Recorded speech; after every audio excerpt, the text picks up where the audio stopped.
नमस्कार. गहू पिकाची टॉनिकची पहिली फवारणी कधी करायची, फवारणीमध्ये काय काय वापरायचं आणि फवारणीचे रिझल्ट काय काय आपल्याला येणार आहेत, याच्याबद्दल आज आपण आपल्या आजच्या व्हिडिओमध्ये माहिती घेणार आहे. नमस्कार, मी अनिकेत गाडगे, आबा गिरणवाले आहे. गहू पिकाची पहिली फवारणी साधारणपणे आपण जेव्हा गव्हाला तिसरं पाणी देतो, 30 ते 35 दिवसाच्या दरम्यान आपण गहू पिकाला तिसरं पाणी देत असतो. हे पाणी दिल्यानंतर 90% जमिनीमध्ये ओल असताना आपण टॉनिकची पहिली फवारणी घ्यायची. ज्या फवारणीमध्ये आपण वापरणार आहे फॉस्मॅजिक 84014 खत, पंपाला 100 ग्रॅम, एक्सेड मायक्रोन्युट्रिएंट 30 ते 40 gram, agro power tonic 10 ml प्रति पंपास आणि अँट्रोकॉल 20 ते 30 ग्रॅम प्रति पंपास. त्यासोबतच आलिका कीटकनाशक आपण वापरणार आहे.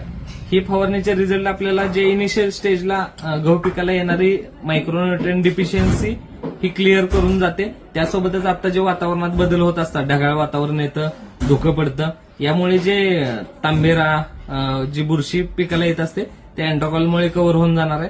त्यासोबतच जे कीड आहे, जे इनिशियल स्टेजला गहू पिकावर कीड येणार आहे, आलिकामुळे ही कीड आपली दूर होणार आहे. त्यासोबतच गव्हाला फुटवा चांगला मिळून जातो.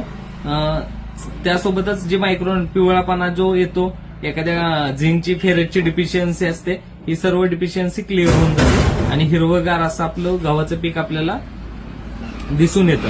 त्यासोबतच हे फवारणी झाल्यानंतर आपण नेक्स्ट पाण्याला दुसरी टॉनिकची फवारणी, त्याच्या पुढच्या पाण्याला तिसरी टॉनिकची फवारणी, 3 टॉनिक फवारण्यांचं शेड्यूल येतं. हे 3 शेड्यूल फॉलो केल्यानंतर आपल्या उत्पादनात नक्कीच चांगलीच वाढ होईल.